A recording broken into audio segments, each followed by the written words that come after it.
20세기 한국 소설 30일 권줄거리 안내 및 이메일 해설 김원일, 송기원 외 김원일의 어둠의 호는 해방 후 이념 대립이 극심하던 시기를 배경으로 좌익 활동을 하던 지식인 아버지가 경찰에 체포되어 총살당한 날 저녁 아들 가페의 시점에서 이야기가 전개됩니다. 가페는 아버지의 죽음보다도 굶주림의 고통을 더 크게 느끼며 가족을 돌보지 못한 아버지를 원망합니다. 이모부에게 아버지의 시신을 확인한 뒤 가페는 비로소 아버지의 죽음을 실감하고 아버지의 말을 떠올리며 앞으로 집안을 지키겠다는 결심을 하게 됩니다.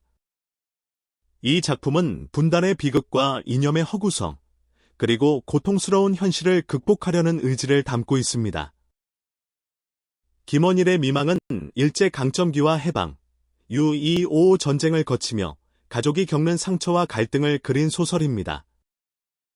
좌익 운동을 하다 실종된 아버지로 인해 어머니와 할머니는 서로를 원망하며 갈등을 빚습니다. 할머니는 고모 집을 전전하다 손자인 나의 집에 머물고 어머니도 울산에서 장사하다 큰아들 집으로 올라옵니다. 두 사람은 반복적으로 다투지만 할머니가 세상을 떠난 뒤 유품에서 아버지의 보도연맹 가입증이 발견되며 서로의 아픔을 이해하게 됩니다. 분단의 비극이 가족에게 남긴 상처와 화해의 가능성을 보여줍니다.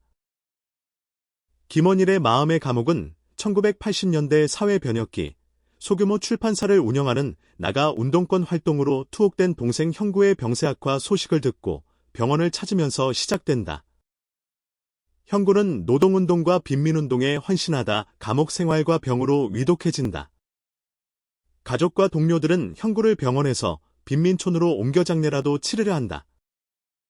병원 밖에서는 학생과 노동자들이 농성을 벌이고 경찰은 최루탄을 쏜다.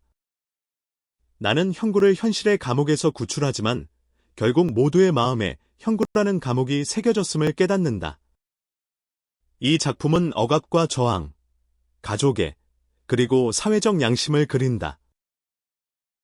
문순태의 말하는 돌은 6.25 전쟁 중 아버지가 부면장 살인 누명을 쓰고 마을 사람들에게 억울하게 죽임을 당한 뒤 주인공 나가 고향을 떠나며 시작됩니다. 30년 후 성공한 나는 아버지의 묘를 이장하기 위해 고향으로 돌아오고 과거 아버지를 죽음으로 몰았던 마을 사람들과 재회합니다. 복수를 꿈꿨지만 마을 사람들은 이미 무뎌진 반응을 보이고 나는 오히려 자신의 행동이 아버지를 욕되게 했다는 죄책감을 느낍니다. 아버지의 무덤을 덮었던 못생긴 큰 돌을 챙기며 용서와 화해의 의미를 되새깁니다.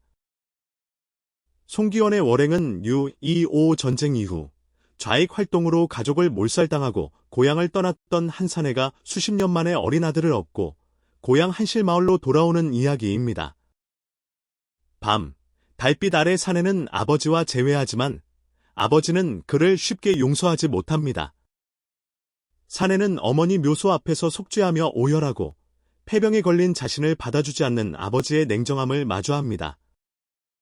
그러나 아버지는 손자만은 받아들이며 가족의 상처와 원한 속에서도 작은 화해와 치유의 가능성을 보여줍니다. 작품은 전쟁이 남긴 가족의 비극과 화해를 절제된 문체로 그려냅니다. 송기원의 다시 월물리에서는 감옥에서 출소한 나가 고향 월물리로 돌아가 어머니의 무덤을 찾아가며 과거의 상처와 가족의 아픔을 되새기는 이야기입니다. 서울에서 방황하던 나는 다시 월물리를 찾아 흉가가 된 집을 정돈하고 산소에 들러 풀을 베며 어머니를 추억합니다. 집에 돌아와 아랫목에 누워있을 때 꿈속에서 장터의 한 여인을 만나는데 그녀가 잊고 있던 자신의 새로운 어머니임을 깨닫습니다. 작품은 개인의 체험을 통해 시대의 아픔과 가족의 그리고 상처를 극복하려는 의지를 서정적으로 그려냅니다. 송기원의 아름다운 얼굴은 작가의 자전적 경험을 바탕으로 사생아이자 장돌뱅이 출신인 주인공이 자신의 비천한 출신에 대한 자기 혐오와 갈등을 문학적 성장의 동력으로 삼는 과정을 그립니다. 주인공은 가난과 사회적 편견 속에서 고등학교를 중퇴하고 방황하다 문학을 알게 되고 대학 시절에는 위학을 무기로 삼아 세상과 맞섭니다. 김대중 내란 음모 사건에 연루되어 감옥살이를 하며 어머니의 죽음을 겪고 추록 후 출판사에서 일하지만 문학의 상품성에 회의를 느낍니다. 결국 주인공은 자기 염호와 상처를 딛고 진정한 아름다움이란 자기 얼굴을 치열하게 찾아가는 삶의 태도임을 깨닫습니다. 안녕하세요. 오늘 여러분과 함께 살펴볼 자료는요. 1970년대 한국 문학입니다. 그중에서도 김온일, 문순태, 송기원 이 세 분 작가의 작품 세계에 대한 해설인데요. 네, 이분들이 그 개인적인 깊은 상처, 특히 뭐 전쟁 경험 같은 것들을 어떻게 문학으로 풀어내셨는지, 또 그게 어떻게 시대를 증언하게 됐는지 좀 깊이 들여다보겠습니다. 1970년대 하면 사실 경제 성장은 막 하는데 또 군사 정권 아래 있었고 굉장히 복잡한 시기잖아요. 맞아요. 정말 격동의 시기였죠. 그 화려한 발전 이면에는 농촌 문제라던가 도시 빈곤 문제, 또 자유 억압 같은 그런 어두운 그림자도 짙었고요. 그래서 문학이 이런 현실, 특히 분단이라는 그 민족적 비극에 더 깊이 파고들게 된 거군요. 그렇죠. 오늘 이야기할 세 작가분들 모두 어떻게 보면 한국전쟁 전후에 그 고통스러운 유년기를 보냈다는 공통점이 있어요. 이게 중요합니다. 김온일 작가님은 아버지가 월북하셨고 문순태 작가님은 전쟁 중에 겪은 참혹한 경험들, 또 송기원 작가님은 가난이라던가 사생아로서의 어떤 아픔 같은 거요. 네. 그런 아주 개인적인 체험들이 그냥 개인사로 머무는 게 아니라 우리 현대사의 보편적인 아픔, 그걸 대변하는 문학으로 탁 승화되는 거죠. 그 과정이 참 대단한 것 같아요. 자, 그럼 김온일 작가부터 좀 시작해 볼까요? 네. 김온일 작가는 가족사 소설이라는 말을 많이 듣죠. 그러니까 자기 가족 이야기를 작품의 어떤 원형으로 삼는 경향이 강해요. 특히 그 월북한 아버지의 존재가 큰 영향을 미치죠. 어두움의 혼이 딱 떠오르네요. 어린아이 가패의 시선으로 보니까 그 이념 대립 이런 거 거창한 것보다는 당장 배고프고 무서운 거, 그게 훨씬 더 절실하게 와닿더라고요. 맞아요. 아버지는 뭐 이름조차 부르면 안 되는 존재였으니까요. 김원일 작가는 그 어린이의 순수한 눈을 통해서 오히려 이념이라는 게 얼마나 허망한가, 그리고 그 트라우마 속에서 살아남는다는 게 얼마나 처절한지를 보여주는 거죠. 마지막에 아버지 시신을 확인하는 장면은 정말 읽기가 힘들면서도 중요한 장면이었어요. 그렇죠. 그건 이제껏 숨기고 외면해야만 했던 어떤 상처, 그 존재를 정면으로 딱 마주보고 이걸 넘어서려는 그런 의지를 상징한다고 볼 수 있습니다. 미망에서는 또 할머니와 어머니, 두 여성의 갈등이 나오잖아요. 이게 단순한 고부 갈등이 아니었죠. 네, 그 갈등의 뿌리를 따라가 보면 결국 식민지 시기 또 전쟁, 이런 시대를 정말 온몸으로 견뎌낸 여성들이 안고 있는 깊은 한, 그 풀리지 않는 슬픔, 억울함, 이런 감정의 응어리죠. 거기에 등장하는 그 보도연맹 가입증이 아버지와 관련된. 네, 맞습니다. 한국전쟁 당시 그 비극적인 사건과 연결되는 아버지의 흔적이고요. 근데 재미있는 건 뭐 몰래 사온 감갈치라던가 이 가입증 같은 것들이 오히려 두 여인이 공유하는 어떤 아픔, 기다림, 그리고 마침내 화해할 수 있는 실마리, 이런 걸 암시한다는 거죠. 이게 또 분단된 남북관계에 대한 은유로도 읽힐 수 있겠네요. 충분히 그렇게 해석될 수 있습니다. 네, 마음의 감옥은 제목부터가 좀 의미심장해요. 그렇죠. 이 작품은 소시민적인 지식인 형이 그 빈민운동에 헌신하는 동생을 관찰하는 시점이라 좀 독특해요. 형이 처음에는 좀 거리를 두지 않나요? 네, 처음에는 동생의 삶을 이해하지 못하고 약간 부끄러워하기도 하지만 점차 동생의 그 이상에 공감하면서 내적으로 변화하게 됩니다. 마지막에 형이 동생 시신 지키려고 시위대에 합류하는 장면이 그 장면이 중요하죠. 단순히 형제를 넘어서서 어떻게 보면 4.19 혁명을 겪은 세대와 80년대 민주화운동 세대가 역사의 현장에서 만나는 그런 상징적인 순간으로 볼 수 있어요. 마음의 감옥이라는 제목은 그래서 이중적인 의미가 있는 거군요. 억압된 현실이기도 하고 또 내면의 신념이기도 하고. 맞습니다. 누구도 침범할 수 없는 그 내면의 자유의지, 신념, 이런 것까지 함축하는 제목이죠. 자, 그럼 다음으로 문순태 작가의 말하는 돌로 넘어가 볼까요? 이것도 아버지가 억울하게 돌아가시고 아들이 30년 만에 복수하러 가는 이야기인데. 네. 근데 막상 고향에 가보니 복수의 대상들이 너무 늙고 초라해져 있는 거예요. 그래서 복수심이 허무함으로 바뀌는 거죠. 그렇죠. 아들은 거기서 복수라는 게 얼마나 부질없는가 깨닫고 오히려 연민 같은 걸 느끼게 되죠. 여기서 중요한 게 마지막에 아들이 가져가는 그 말하는 돌입니다. 그 돌? 저도 그 의미가 참 궁금했어요. 그냥 아버지의 한, 이것만은 아닐 것 같은데. 네, 맞아요.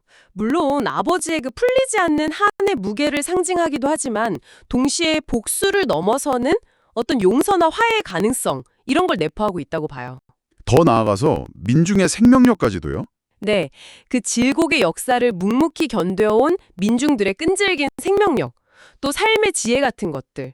여기서 한이라는 건 단순히 카타르시스로 풀리는 게 아니라 삶을 이겨내는 어떤 질긴 의지로 승화될 수 있다는 걸 보여줍니다. 마지막으로 송기원 작가 이야기를 해보죠. 이분은 좀 변화가 뚜렷했던 것 같아요. 초기랑 후기랑. 네, 맞아요. 초기에는 좀 탄미주의적 경향, 그러니까 아름다움 자체를 추구하는 그런 경향을 보였는데 1974년에 그 문학인 백일인 시곡설원에 참여하신 이후로 좀 달라지시죠.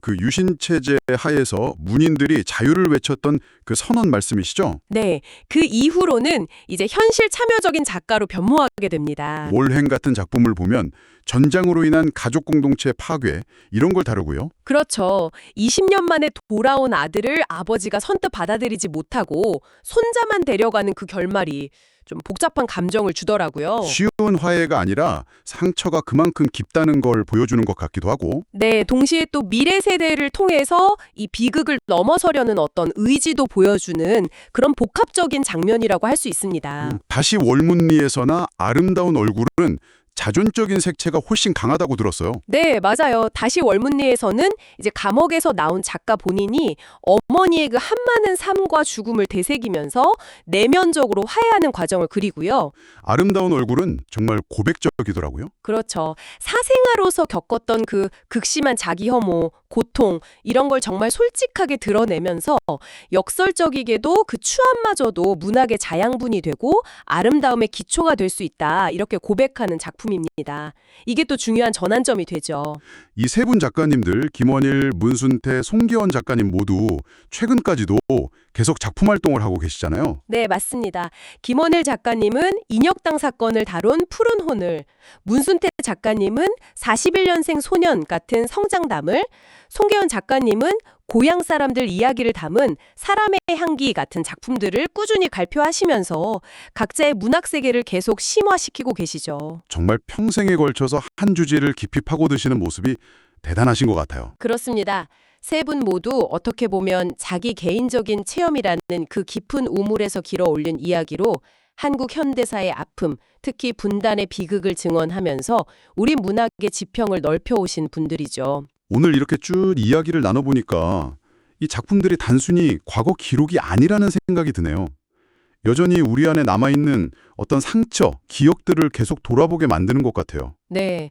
개인의 고통이 어떻게 시대를 비추는 거울이 되고 또 문학은 그 고통을 어떻게 의미 있는 문의로 아름다움으로까지 승화시킬 수 있는지 이런 걸 생각해 보게 합니다. 문학이 가진 어떤 치유의 힘, 성찰의 힘을 다시 느끼게 되네요. 네. 고통을 외면하지 않고 깊이 들여다봄으로써 역설적으로 인간 존엄의 가능성을 발견하는 과정이니까요. 자, 오늘 이야기를 들으신 여러분의 마음속에는 혹시 어떤 형태의 마음의 감옥이 있을까요? 혹은 어떤 무게에 말하는 돌이 자리하고 있을지 이 작가들의 질문을 빌려서 한번 스스로에게 물어보시는 것도 좋겠습니다. 오늘 이야기는 여기서 마치겠습니다.